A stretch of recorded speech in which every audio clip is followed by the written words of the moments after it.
আমি মোদী সরকারকে বলবো, মনে হয় আপনার মাথায় ভূত চেপেছে। আপনার ভবিষ্যৎ আমি ভালো দেখছি না। যে মুসলমান ক্ষিপ্ত হয়, সরকারি হিসাবে 20 কোটি মুসলমান, কিন্তু 20 কোটির চেয়ে অনেক অধিক মুসলমান কিন্তু ভারতে বসবাস করে।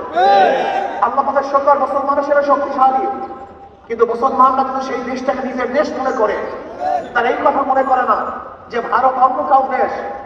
ওই দেশে তারা থাকতে চায়, ওই দেশে তারা ঘুরতে চায়, ওই দেশের উন্নয়ন করতে চায়, তারা মুনাফিক নয়।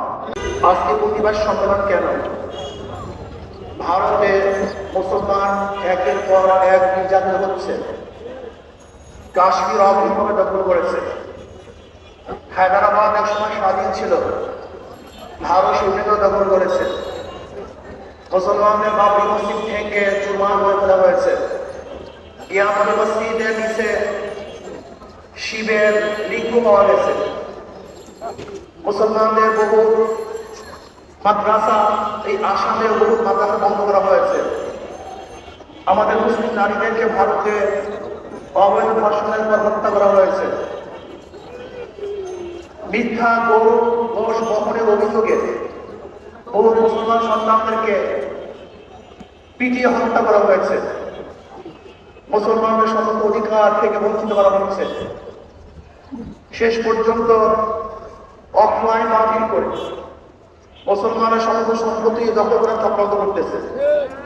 আপনারা জানেন ভারতের মধ্যে 9,40,000 একর, প্রায় 10 লক্ষ একর জমি, প্রায় 10 লক্ষ একর জমি অক্ষ। যে অক্ষরিত জমির মধ্যে মুসলমানদের প্রতিষ্ঠান, মসজিদ, মাদ্রাসা, কবরস্থান, এতিমখানা, বিভিন্ন দাতব্য চিকিৎসালয়, এই সমস্ত মুসলমানদের অক্ষরিত জমিকে সরকার দখল করার চক্রান্ত করতেছে। এক কথা চিরতর মুসলমানদেরকে ভারতে উৎখাত করা যে নীল নকশা মোদী এঁকেছে, এটা খুব ভয়ঙ্কর। আমি মোদী সরকারকে স্মরণ করিয়ে দিতে চাই, ইন্ডিয়ান গেটে দেখুন 90,000 মানুষ মৃত্যুবরণ করেছিল ব্রিটিশ হটার আন্দোলনে। এর মধ্যে প্রায় 63,000 মুসলমান। 90,000 মানুষ মৃত্যুবরণ করেছে। এর মধ্যে সেই ইন্ডিয়া গেটের মধ্যে মুসলমানদের সংখ্যা প্রায় 63,000। আপনারা জানেন ব্রিটিশ হটা আন্দোলনের প্রথম ভূমিকা রেখেছিল মুসলমান। সবচেয়ে বেশি রক্ত দিয়েছে মুসলমান, জীবন দিয়েছে মুসলমান। মুসলমানের রক্তের বিনিময়ে ব্রিটিশ দেশ থেকে হত্যা বাধ্য হয়েছে। আমি মোদী সরকারকে বলবো, মুসলমানদের যখন উৎখাত করবেন, ওই দেশটা মুসলমানদের ছিল।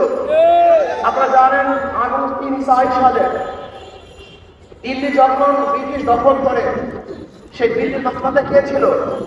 জাফর। এই জাফর মুসলমান ছিল। আপনারা জানেন যে বাংলার থেকে সিরাজউদ্দৌলাকে যে ব্রিটিশ উৎখাত করেছিল, সেই মাস্তানা ছিল মুসলমান, তাদের শাসক ছিল মুসলমান। মুসলমান থেকে ব্রিটিশ দেশ দখল করেছে। যদি আবার দেশের ক্ষমতা আসে, কিন্তু মুসলমানই আসার কথা ছিল। সেখানে জুলুম করা হয়েছে, অবিচার করা হয়েছে। কাশ্মীরে হত্যাকাণ্ড হয়েছে, আমরা হত্যার বিচার চাই। আমরা প্রত্যেকটা অবৈধ হত্যার বিচার চাই। যারা দোষী তাদেরকে বিচারের আওতায় আনা হোক। তার মানে এই নয় যে কোনো একটা হত্যাকাণ্ডকে কেন্দ্র করে অজাচারিভাবে সমস্ত মুসলমানদের আক্রমণ করবেন, মুসলমানদের ঘর বাড়ি জ্বালিয়ে দেবেন, মুসলমানদের সম্পত্তি দখল করবেন, মুসলমানদের নির্যাতন করবেন, মুসলমান মা বোনদেরকে ধর্ষণ করবেন, মুসলমান বাচ্চাদেরকে হত্যা করবেন। এই কিন্তু মানা যায় না। আমি মোদী সরকারকে বলবো, মনে হয় আপনার মাথায় ভূত চেপেছে। আপনার ভবিষ্যৎ আমি ভালো দেখছি না।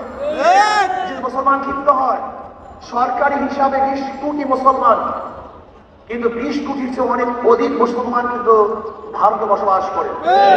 আল্লাহ পাকের সরকার মুসলমানের সেরা শক্তিশালী, কিন্তু মুসলমানরা কিন্তু সেই দেশটাকে নিজের দেশ মনে করে। তারা এই কথা মনে করে না যে ভারত অন্য কাউ দেশ। ওই দেশে তারা থাকতে চায়, ওই দেশে তারা ঘুরতে চায়, ওই দেশের উন্নয়ন করতে চায়, তারা মুনাফিক নয়, তারা দেশকে বিক্রি করতে চায় না। কিন্তু আপনারা যারা দেশকে ধ্বংস করার চক্রান্ত করতেছেন, যদি মুসলমান জাগ্রত হয়, শুধু মুসলমান না, ভারতের হাজারো দেশ প্রেমিক মানুষ আছে যারা মুসলমানদের সঙ্গ দিবে, মুসলমানদের সাথে একসাথে কাজ করবে, মুসলমানদের সাথে একসাথে আন্দোলন করবে এবং মোদী সরকার উৎখাত করে ছাড়বে ইনশাআল্লাহ। আমি জাতিসংঘকে বলবো, বিশ্ব মানবাধিকার সংস্থাকে বলবো, মুসলমানদেরকে যে নির্যাতন করতেছে আপনারা কি দেখেন না? আপনাদের চোখে পড়ে না? মুসলমানের নির্যাতন বন্ধ করেন, নয়তো এমন সংগ্রাম, এমন আন্দোলন শুরু হবে যা যে আগুন জ্বলবে, যে আগুন নিভাবার ক্ষমতা কেউ রাখবে না।